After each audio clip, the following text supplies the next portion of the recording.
O ministro decano do Supremo Tribunal Federal, Gilmar Mendes, falou em entrevista à Agência Brasil e à TV Brasil sobre os 10 anos da Operação Lava Jato, que completa neste domingo, dia 17 de março. Para o ministro, o balanço é marcadamente negativo e a única lição aprendida pelo país foi a de não combater o crime praticando outros crimes. Na verdade, a Lava Jato terminou como uma verdadeira organização criminosa. Ela envolveu-se em uma série de abusos de autoridades, desvio de dinheiro, violação de uma série de princípios, e tudo isso é de todo lamentável, enfatizou o ministro. Crítico notório de Luiz Inácio Lula da Silva e do PT, o ministro foi uma das figuras centrais nas decisões importantes para os rumos da Lava Jato, por conta dos evidentes abusos da operação, como as prisões alongadas em Curitiba e as delações inconsistentes. O ministro participou das decisões que declararam a incompetência da 13ª Vara da Justiça Federal de Curitiba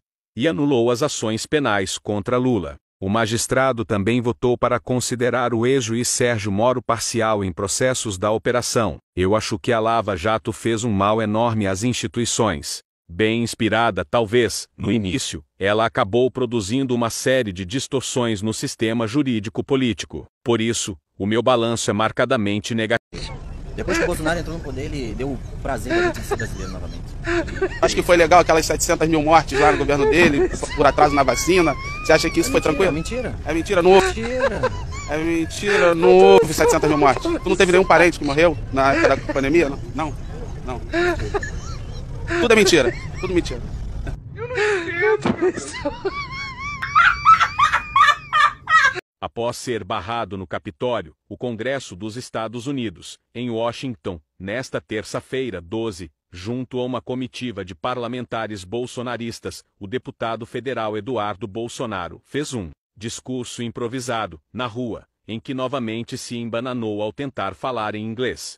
O objetivo do filho de Jair Bolsonaro e sua trupe seria denunciar uma fantasiosa ditadura judicial no Brasil, através de um discurso aos deputados norte-americanos, mas o Congresso vetou a entrada dos brasileiros. Isolado, então, Eduardo Bolsonaro improvisou um ato na rua, em frente ao Capitólio, e, quando foi se apresentar, disse, em inglês sofrível, que já foi o presidente da Comédia de Defesa. O objetivo do deputado, na verdade, era dizer que presidiu a Comissão de Relações Exteriores e Defesa, mas ele pronunciou Cameron, que quer dizer comédia, em vez de Camere, que significa comissão. A sílaba tônica de comere está em co, enquanto de camere está em mimi.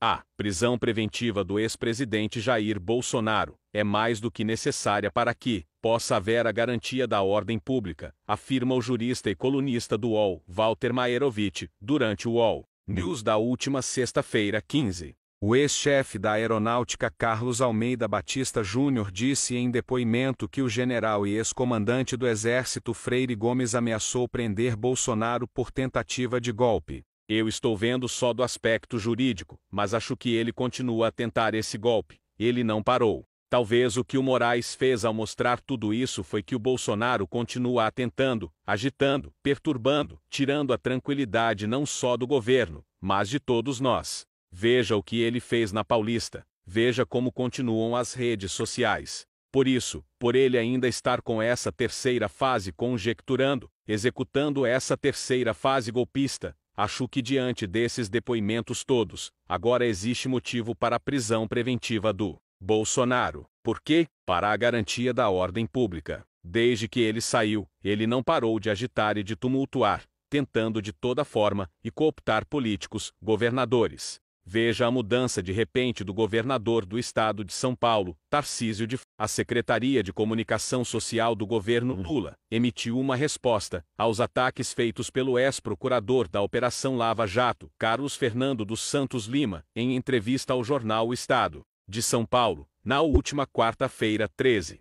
O periódico deu espaço para uma entrevista com o ex-procurador, ideólogo da Lava Jato, a operação que quebrou toda a engenharia brasileira, destruiu 3,5 milhões de empregos e trouxe a fome e a miséria de volta ao Brasil. Nela, o ex-procurador, que hoje atua na advocacia empresarial, inclusive atuando na área de compliance de empresas atingidas pela Lava Jato, diz que o presidente da República, Luiz Inácio Lula da Silva, deveria estar na cadeia. Em resposta, a SECAM divulgou um comunicado assinado pelo secretário de imprensa José Crispiniano, que alega que o jornal deveria praticar jornalismo e critica a conduta da Lava Jato, acusando-a de priorizar a busca por fama e objetivos políticos, em detrimento de uma investigação séria. Ainda é tempo de finalmente reconhecer seus erros, e a sorte de não terem sofrido punições à altura dos crimes que cometeram, acrescenta a nota divulgada nesta quinta-feira. Porque a Bíblia diz uma coisa, Bolsonaro, em 1 Coríntios capítulo 1, a partir do versículo 27, Deus escolheu as coisas loucas para confundir as sábias. Deus escolheu as coisas fracas para confundir as fortes. Agora a coisa vai ser mais profunda. Deus escolheu as coisas vis, de pouco valor. As desprezíveis, que podem ser descartadas. As que não são, que ninguém dá importância, para confundir as que são, para que nenhuma carne se glorie diante dele. É por isso que Deus te escolheu.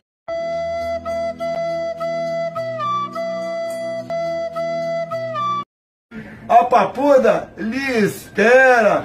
Boa estadia lá, valeu? Um forte abraço.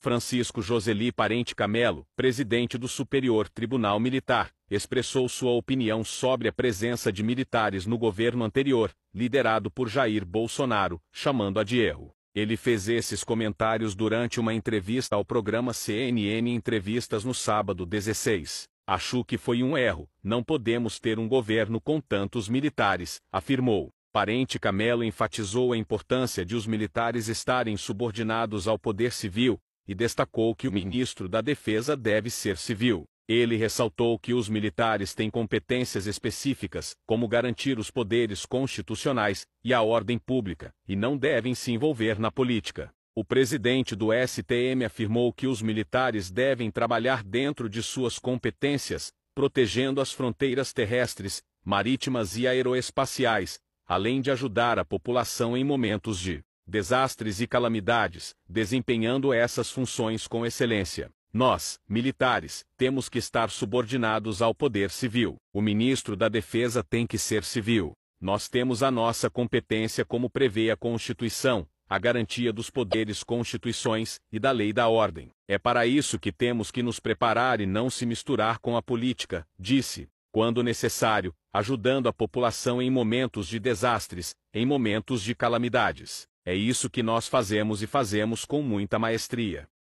O general Freire Gomes revelou em depoimento à Polícia Federal que as conversas com o então presidente Jair Bolsonaro e sua equipe sobre a possibilidade de desconsiderar o resultado das eleições foram fundamentadas em interpretações do jurista Ives Gandra Martins sobre a Constituição, aponta a reportagem da Folha de São Paulo. Gomes destacou que durante esses encontros eram debatidas as teses de Gandra sobre o papel das Forças Armadas como um poder moderador, com base no artigo 142 da Constituição. Ele enfatizou à PF que havia expressado que não era viável utilizar o dispositivo constitucional, conforme discutido nas reuniões. A tese de Gandra sugere que um dos poderes pode convocar as Forças Armadas em caso de conflito com outro poder.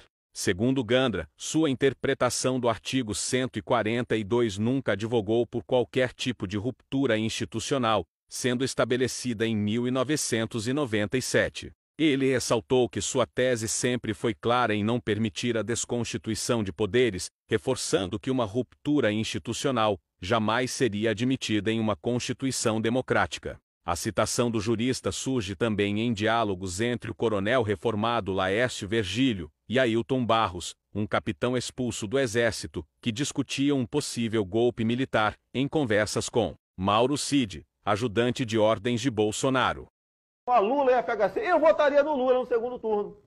Apesar de dizer que ele é uma pessoa não muito culta, eu vejo como uma pessoa honesta. Mas não adianta você botar uma pessoa cultíssima como a FHC e... A possível prisão de Jair Bolsonaro, que deve ser condenado pela tentativa de golpe de Estado, tem provocado reflexões sobre os rumos políticos de sua esposa, Michele Bolsonaro. Atualmente, ela tem em mente disputar uma vaga no Senado pelo Distrito Federal em 2026. No entanto, segundo fontes próximas, essa perspectiva poderia mudar drasticamente se Bolsonaro fosse preso antes das eleições, de acordo com a coluna Painel, da Folha de São Paulo. Nesse cenário, Michelle emergiria como uma potencial candidata à presidência, adotando a defesa do ex-presidente. Essa possibilidade tem atraído a atenção de dirigentes do Partido Liberal, que veem em Michelle uma figura capaz de atrair votos e representar as bandeiras conservadoras. A participação da ex-primeira-dama em eventos políticos recentes, como o realizado na Avenida Paulista em fevereiro, organizado por Silas Malafaia, tem reforçado essa percepção. A prisão preventiva do ex-presidente Jair Bolsonaro é mais do que necessária para que possa haver a garantia da ordem pública, afirma o jurista e colunista do UOL, Walter Maerovitch, durante o UOL News da última sexta-feira, 15. O ex-chefe da Aeronáutica Carlos Almeida Batista Júnior disse em depoimento que o general e ex-comandante do Exército Freire Gomes ameaçou prender Bolsonaro por tentativa de golpe. Eu estou vendo só do aspecto jurídico, mas acho que ele continua a tentar esse golpe. Ele não parou. Talvez o que o Moraes fez ao mostrar tudo isso foi que o Bolsonaro continua tentando, agitando, perturbando, tirando a tranquilidade não só do governo, mas de todos nós. Veja o que ele fez na Paulista. Veja como continuam as redes sociais. Por isso, por ele ainda estar com essa terceira fase conjecturando, executando essa terceira fase golpista, acho que diante desses depoimentos todos, agora existe motivo para a prisão preventiva do Bolsonaro. Por quê? Para a garantia da ordem pública. Desde que ele saiu, ele não parou de agitar e de tumultuar, tentando de toda forma e cooptar políticos, governadores. Veja a mudança de repente do governador do estado de São Paulo, Tarcísio de Freitas. O Lula pegou o país estraçalhado do Fernando Henrique, estraçalhado. Ele demorou 2 anos e pôs em ordem. Eu acho que agora ele pode. Carlos Siqueira, presidente do PSB, partido do vice-presidente Geraldo Alckmin, levantou dúvidas sobre o futuro apoio de seu partido ao governo do presidente Luiz Inácio Lula da Silva, em 2026. O PSB não quer tratar desse assunto agora, não vai dizer que apoia nem que não apoia. A gente fala demais sobre eleições quando devíamos falar dos problemas do país, que são graves, disse ele, em entrevista ao Globo. Na mesma entrevista, ele criticou a posição do presidente Lula em relação aos dividendos da Petrobras e à sucessão da Vale. Siqueira afirmou que as ações de Lula geraram incerteza sobre os caminhos da economia, destacando a importância de respeitar as regras próprias das empresas e garantir segurança jurídica para o mercado. O presidente do PSB enfatizou a necessidade de obedecer estritamente às normas estabelecidas para evitar a desconfiança dos investidores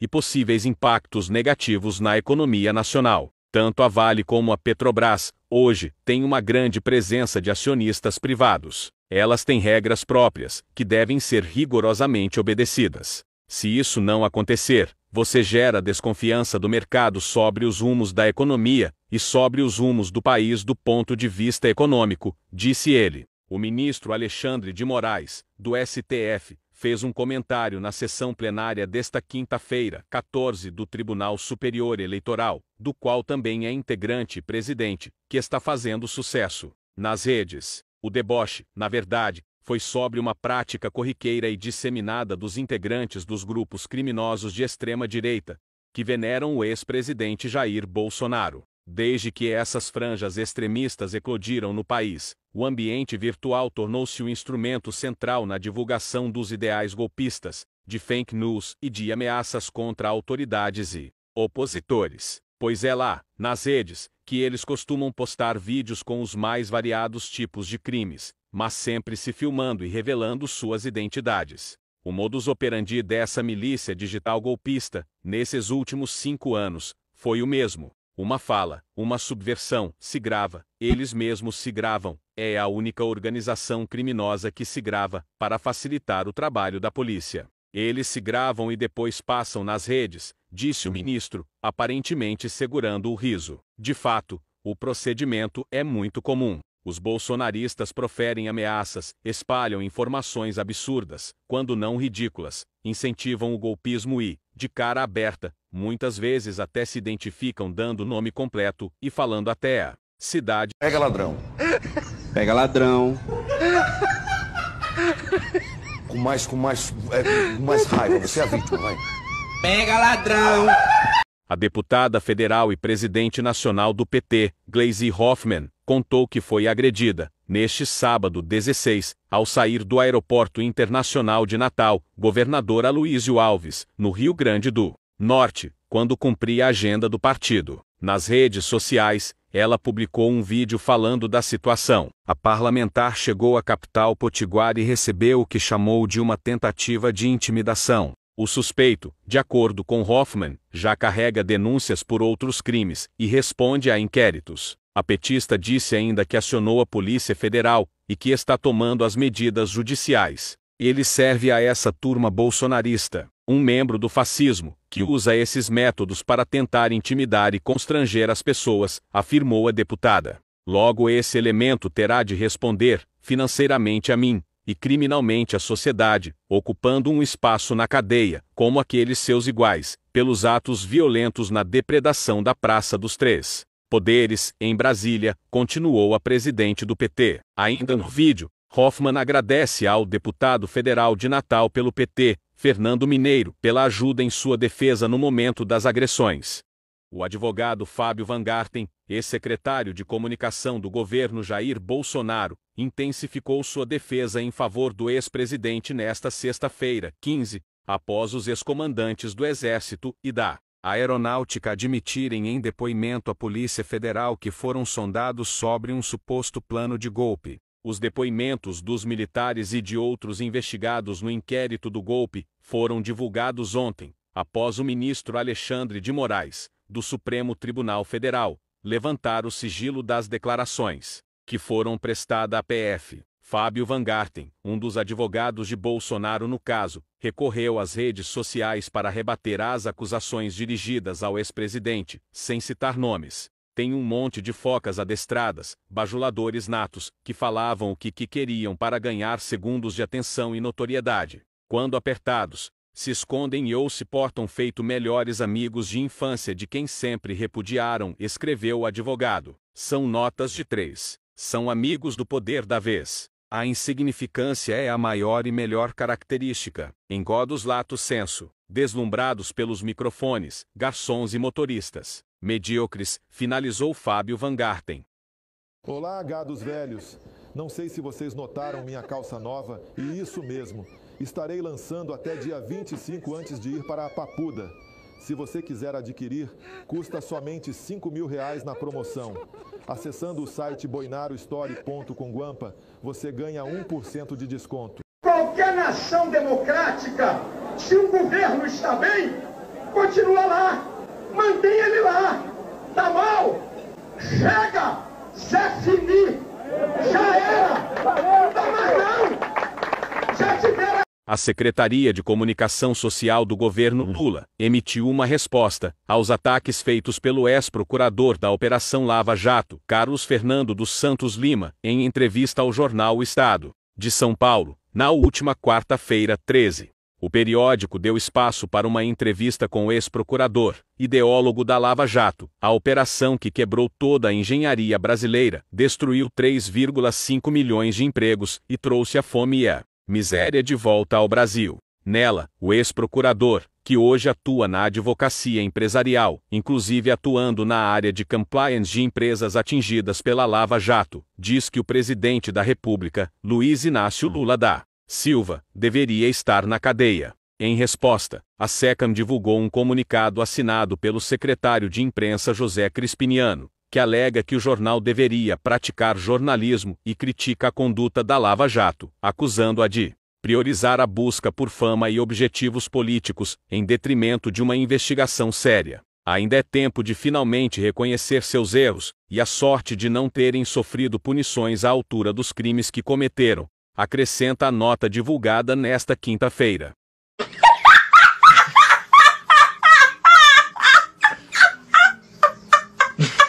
O general Freire Gomes revelou em depoimento à Polícia Federal que as conversas com o então presidente Jair Bolsonaro e sua equipe sobre a possibilidade de desconsiderar o resultado das eleições foram fundamentadas em interpretações do jurista Ives Gandra Martins sobre a Constituição, aponta a reportagem da Folha de São Paulo. Gomes destacou que durante esses encontros eram debatidas as teses de Gandra sobre o papel das Forças Armadas como um poder moderador, com base no artigo 142 da Constituição. Ele enfatizou à PF que havia expressado que não era viável utilizar o dispositivo constitucional, conforme discutido nas reuniões. A tese de Gandra sugere que um dos poderes pode convocar as Forças Armadas em caso de conflito com outro poder. Segundo Gandra, sua interpretação do artigo 142 nunca advogou por qualquer tipo de ruptura institucional, sendo estabelecida em 1997. Ele ressaltou que sua tese sempre foi clara em não permitir a desconstituição de poderes, reforçando que uma ruptura institucional jamais seria admitida em uma Constituição democrática. A citação do jurista surge também em diálogos entre o coronel reformado Laércio Virgílio e Ailton Barros, um capitão expulso do Exército, que discutiam um possível golpe militar, em conversas com Mauro Cid, ajudante de ordens